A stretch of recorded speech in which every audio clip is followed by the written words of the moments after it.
Olá, eu sou Verusca Goiking e esse é o programa Beabá da Bolsa. A gente chega aí ao finalzinho de 2017 com algumas lições aprendidas ao longo desse ano. A gente teve alguns momentos emocionantes de Bitcoin, Joesley Day, algumas coisas de Magazine Luiza.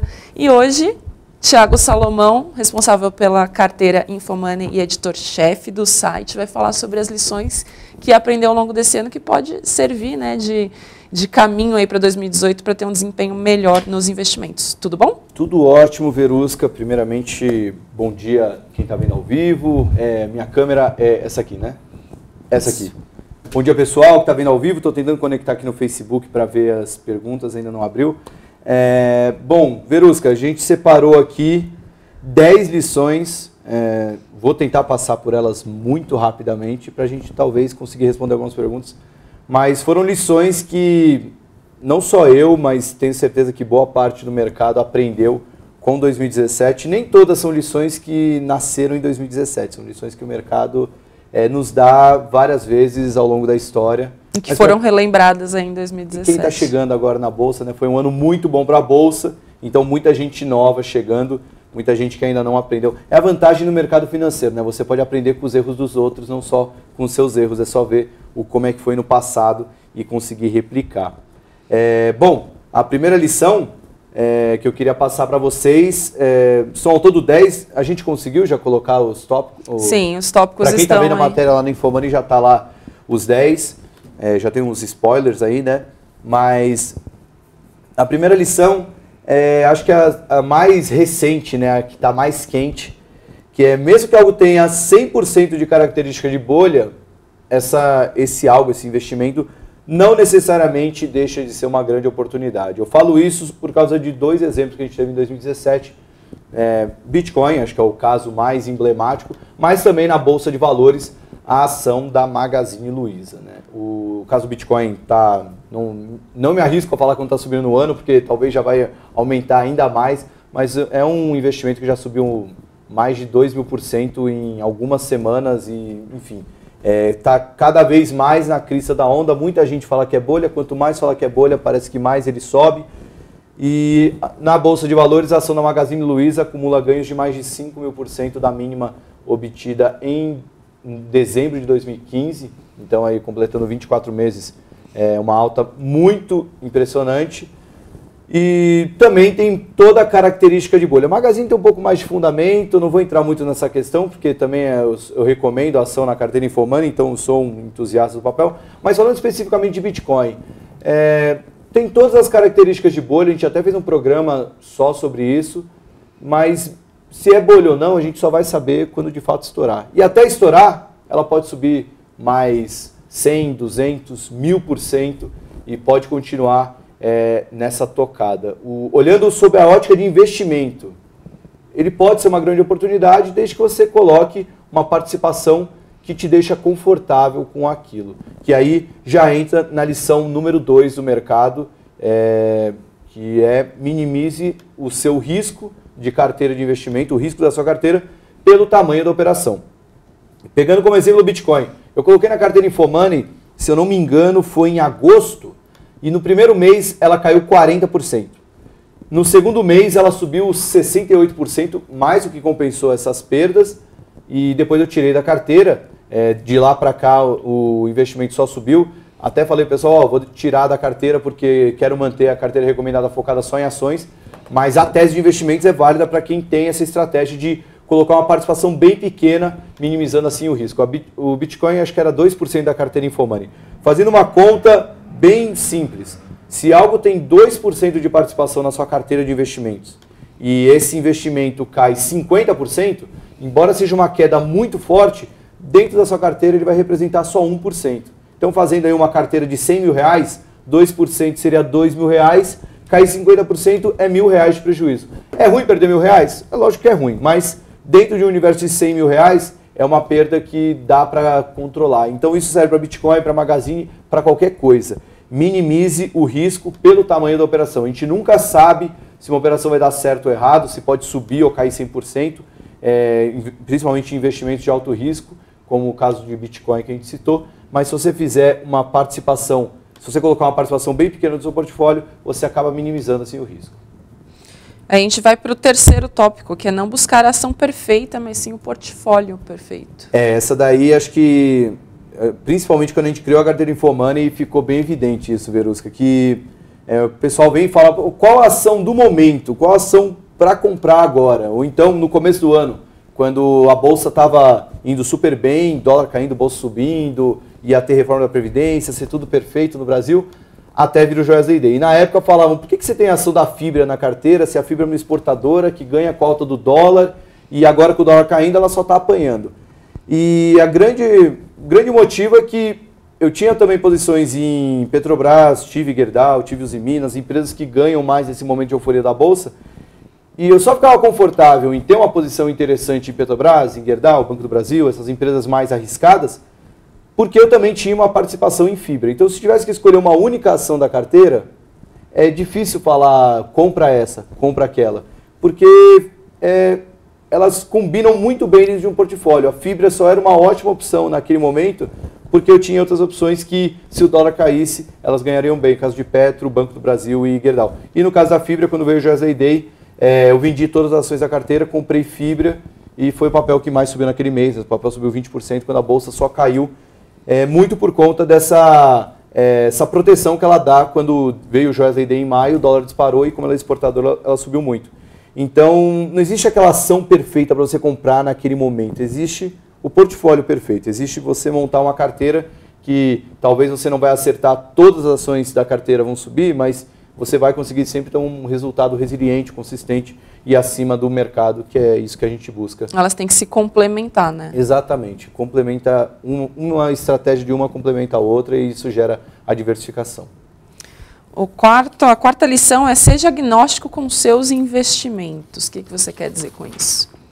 Isso aí eu peguei no papo com o gestor, com o Cássio, da Molt Investimentos.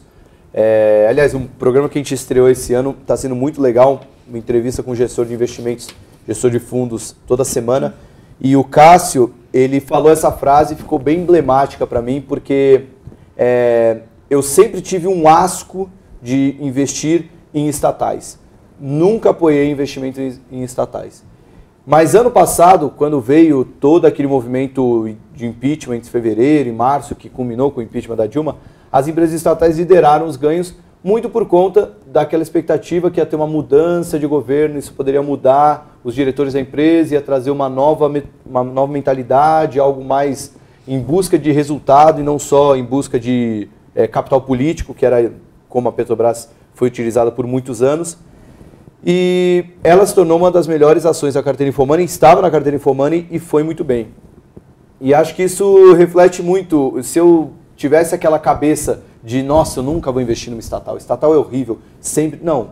Ela pode continuar sendo uma empresa terrível, se comparar uma Petrobras com qualquer outra petrolífera mundial, que é privada e tal, talvez em termos de rentabilidade, as outras petrolíferas sejam melhores. Mas ela se tornou uma ótima opção de investimento justamente pelos problemas que ela tinha. O fato de ser uma estatal, ela era extremamente descontada, acabou deixando a ação super barata e quando veio essa mudança de governo, o papel subiu muito. Então, esse ser agnóstico com seus investimentos não leve como um dogma, uma regra. Nossa, estatal é muito ruim, não invista em estatais. Ou companhias aéreas sempre quebram, né? De 10 em 10 anos, a companhia aérea que era líder quebra e uma que nem existia se torna líder, depois ela quebra, enfim. Esses dogmas que, de uma forma, ajudam a nos proteger em certos momentos. Por outro lado, se você levar muito ao pé da letra, você pode perder grandes oportunidades.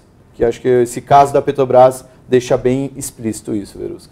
Você falou sobre um asco que você tinha com estatais, mas isso também serve para o lado contrário, né? Você não se apegar, não ser tão apaixonado por um setor ou uma ação. Falou tudo, Verusca. Acho que isso também atrapalha muito. A gente pode pegar um caso desse, que foi a própria BRF. A BRF, inclusive, é uma empresa uma das maiores empresas do mundo de alimentos, e muitos analistas fundamentalistas se apaixonaram pela empresa, falaram que, nossa, a empresa é incrível, vai crescer muito, e não sei o quê.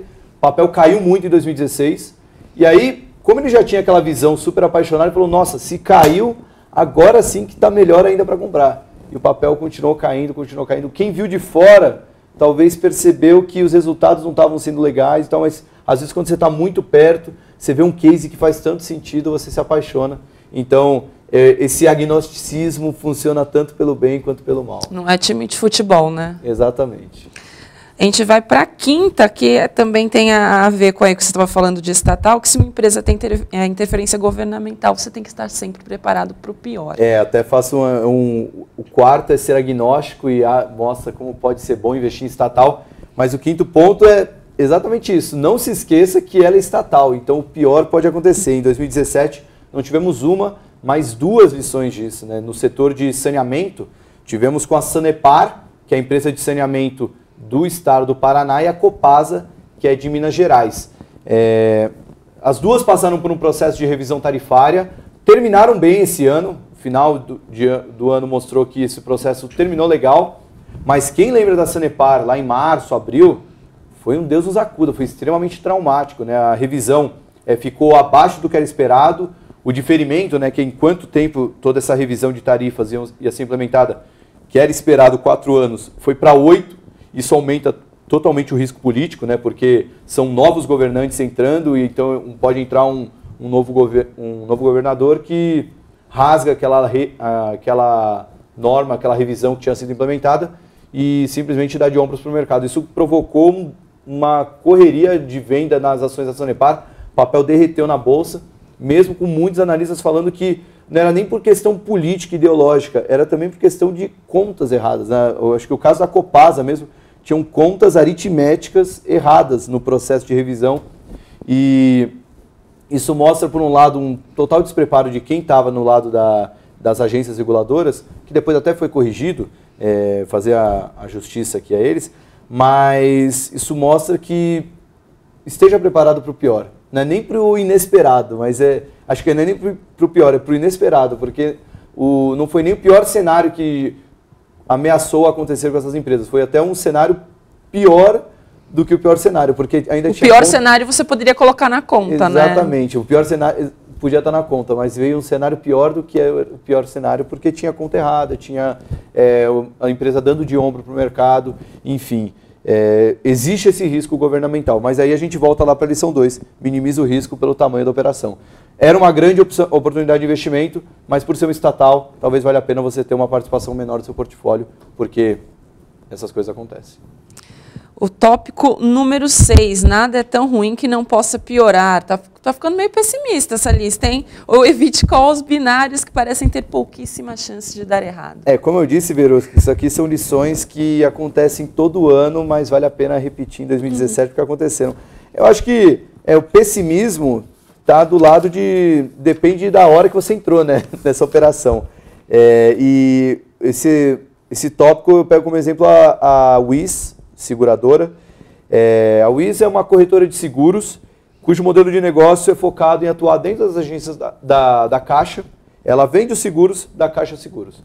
E ela é uma empresa controlada por uma estatal francesa, a CNP, e o modelo dela é bem simples. A CNP tem um acordo com a Caixa Seguros e a Wiz faz a venda dos seguros da Caixa dentro das corretoras da Caixa. Enfim, é um modelo bem simples, uma maquininha de ganhar dinheiro, então por isso que era um papel muito bem visto pelos gestores e por analistas. Aí veio o processo de negociação para renovar esse contrato, apareceram alguns problemas, o papel chegou a cair 20%, e o argumento era, não tem como ficar pior, porque vai dar muito trabalho se esse contrato não for renovado, a Caixa Seguros e a CNP vão ter que chegar no acordo, porque imagina tirar toda a estrutura da Wiz para contratar uma nova, enfim, tinha toda uma historinha super bonita para acreditar que aquilo ia ser, eles iam chegar no entendimento, elas iam se entender e o papel ia voltar. Não aconteceu isso, o papel caiu ainda mais, chegou a acumular 50% de queda da máxima dela no ano. Quem comprou única e exclusivamente por causa desse deal, pensando que, nossa, uma hora esse acordo vai sair e ela vai voltar a subir.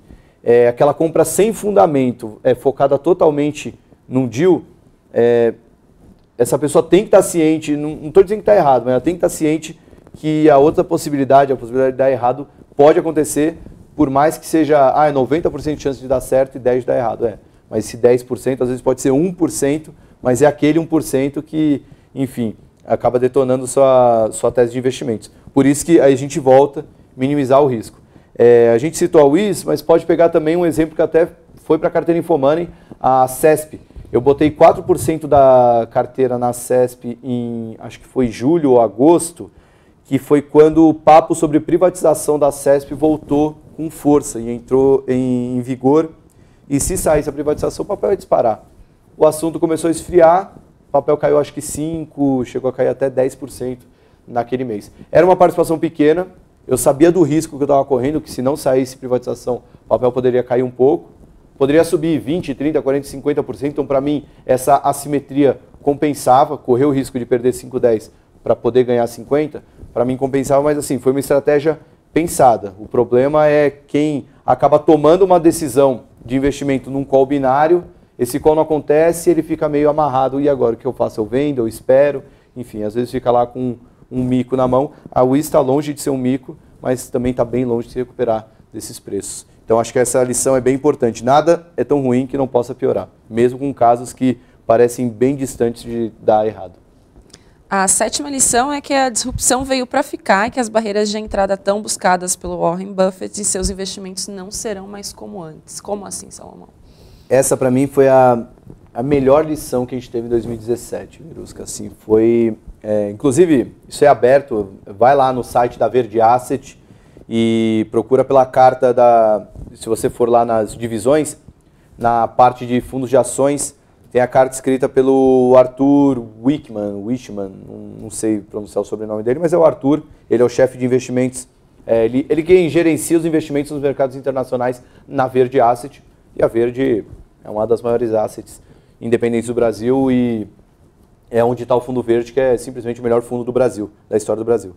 E ele fez uma carta espetacular, acho que são 12 ou 17 páginas, explicando como que essas disruption, né, que é hoje a palavra clichê no mercado, no mundo dos negócios, como isso está mudando completamente a maneira como a Verde toma decisões de investimentos em ações. E não só em ações de tecnologia, mas em ações de uma maneira geral. Então ele usa diversos exemplos, falando da compra da Whole Foods pela Amazon, ou até um exemplo muito legal, para quem não conhece a história da Dollar Shave Club com a Gillette, como que uma empresinha feita por 2 caras em 5 anos acabou tomando market share de uma empresa secular como a Gillette e inclusive culminou na venda dessa empresa para Unilever ou para Procter & Gamble, enfim, mas foi vendida por $1 bilhão. Isso mostra muito como que aquelas grandes barreiras de entradas, né, para o investidor, o analista fundamentalista, que segue as doutrinas do Buffett, que gosta de investir em empresas que têm alta barreira de entrada, que é difícil entrar competidor, isso não é que vai deixar de existir, mas isso tende a mudar grosseiramente, Verusca. Assim, é algo que o próprio caso da Whole Foods Amazon, a Amazon está crescendo tanto que ela está se expandindo para outros setores que ela não atuava antes. A Amazon nasceu como uma empresa que vende livro online e hoje está comprando uma varejista de alimentos focada em loja física para crescer em outros mercados. Isso mostra como está sendo muito disruptivo esse movimento e a grande lição que fica essas barreiras de entradas tendem a mudar, a maneira como Warren Buffett olhava, que muita gente segue, isso tende a mudar na hora de você tomar uma decisão de investimentos, então esse cenário tem que ser estressado quando você for escolher uma ação para investir.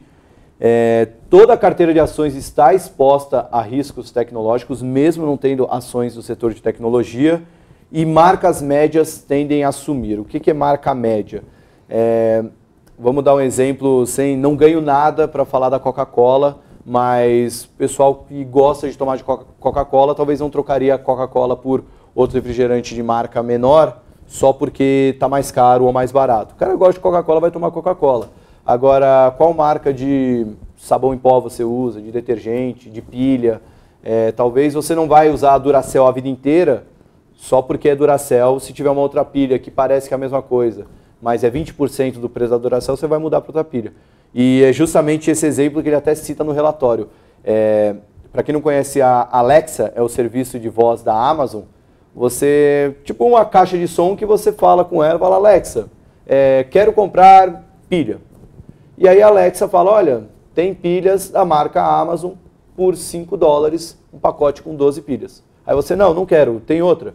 Tem pilhas da marca Amazon por $7, pacote com 24 pilhas. aí você vai lá e compra. Então a própria Amazon já acaba te empurrando pilhas da marca Amazon. Você não vai atrás da pilha da Duracell, você quer uma pilha. E você fala qual você quer, e lá nos Estados Unidos como as coisas funcionam, né? O cara vai, compra, já está tudo cadastrado o cartão, já chega na casa da pessoa. Enfim, por causa disso, o mercado de vendas de bateria online, o líder de mercado hoje é a Amazon, não é mais a Duracell, não é mais a Rayovac, sei lá qual marca que tem mais de bateria, enfim.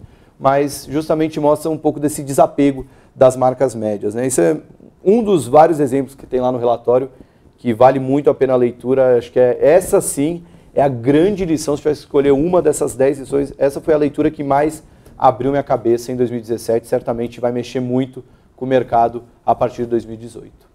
O Anderson Santos está perguntando sobre o link da carta. Ensina para ele o caminho aí. Olha, é mais fácil quando acabar o programa, mas joga aí no Google Verde Asset. Você vai cair na página da Verde e lá já vai ter uma coluninha do fundo multimercado, do fundo de ações, do fundo de crédito. Aí você clica lá no de fundo de ações, aí acho que vai ser a última carta que está lá disponível. Mas se você não encontrar, coloca lá o comentário de novo. Quando acabar o programa, a gente voltar para a redação, eu pego lá, viu, Anderson? Vamos para a 8ª lição. Pense em todos os cenários possíveis que podem impactar sua carteira. Esteja preparado para todos eles, até os mais improváveis. Isso aqui, o mercado não ensinou tão bem quanto Game of Thrones ensinou. Quem assiste Game of Thrones, essa frase, acho que até a Cersei falou em algum episódio da última temporada, não vou dar nenhum spoiler, enfim, para quem não vê, mas é muito importante você saber todos os cenários possíveis e inimagináveis, principalmente porque 2018 vem aí e a gente vai ter a eleição mais imprevisível desde 89. Nas últimas 4, 6 eleições, sei lá, era PT, PSDB, Flamengo, Fluminense, Palmeiras e Corinthians, era sempre um contra o outro. E essa eleição a gente não sabe quantos candidatos vamos ter, quem serão os candidatos, quem vai apoiar quem, enfim. É algo que a grande lição que a gente tem que ter para 2018 com isso é esteja preparado para todos os cenários. Estresse mesmo. Se o candidato A ganhar, como é que ele vai impactar a minha açãozinha da Raia Drogasil, a da Gerdau, ou a da Fibra, a da B3, enfim. Tenha tudo isso em mente, porque é fundamental em 2018, o recadinho importante, vote com o coração, mas invista com o cérebro. Você pode odiar quem for eleito presidente ou amar, mas é importante que a sua carteira não ame ou odeie, a sua carteira esteja condizente ao que vai acontecer. Então, pode botar todas as suas energias nas eleições, na hora de votar, no Facebook, com as suas opiniões, mas na hora de montar a carteira de investimentos, esteja preparado para tudo que pode acontecer. Entra aquela história de ser agnóstico também nesse momento. Agnóstico, né? É a palavra para isso também. As lições acabam se complementando nisso aí, né? Vamos para a 9ª. O risco da sua carteira tem que estar condizente ao quanto você suporta perder num próximo Joesley Day. Isso mesmo, Verusca. Eu, trabalhando na Infomoney, foi meu primeiro circuit breaker. Eu investi em 2008 e, enfim, senti na pele investindo, mas investia dinheiro de universitário. Então não foi uma dor tão grande assim, né? Na época doeu, mas nem tanto. E foi o primeiro circuit breaker que eu passei trabalhando e realmente assim, o impacto que isso causa na hora de tomar uma decisão de investimento é muito forte. E acho que a lição que tem que ter é você ter uma carteira com o risco condizente ao que vai acontecer. Porque não tem um manual de instruções do que fazer. Vou pegar um exemplo. O André Moraes, analista técnico da Clear, ele vendeu todas as ações que ele tinha, a todas as posições. O Márcio Appel, que não é analista técnico, ele é gestor, ele não é do sell side, ele é do buy side, aliás, é um dos maiores gestores dessa década, o cara que mais ganhou dinheiro nos últimos 10 anos. Ele também vendeu todas as posições que ele tinha no Brasil. Florian Bartunek, gestor de ações de longo prazo, ele não vendeu nada, ele tirou o dia para estudar as posições e no final do dia foi até talvez aumentando um pouco de participação em algumas ações que ele gostava. Eu, estou bem distante de todos eles, eu vendi todas as ações e comprei Fibra. Eu tenho certeza que de todas essas posições, eu fui o que ganhei mais dinheiro, porque a ação da Fibra subiu 20% daquele dia até o fechamento do mês. Se fosse pegar até hoje, então subiu muito mais, que a Fibra foi muito bem. Mas quer dizer que o que eu fiz foi certo e o que eles fizeram foi errado? Claro que não. O importante é você fazer aquilo que é condizente com o seu perfil. Eu sabia que naquele momento o dólar deveria estressar ainda mais e a Fibra poderia ser um bom investimento, por isso que eu fiz isso. O Apple depois eu fiz uma entrevista com ele, ele falou, cara, eu não sabia o que poderia acontecer. E para mim o mais importante é o dinheiro do meu cotista, então eu preferi zerar, porque é melhor eu deixar de ganhar do que perder demais.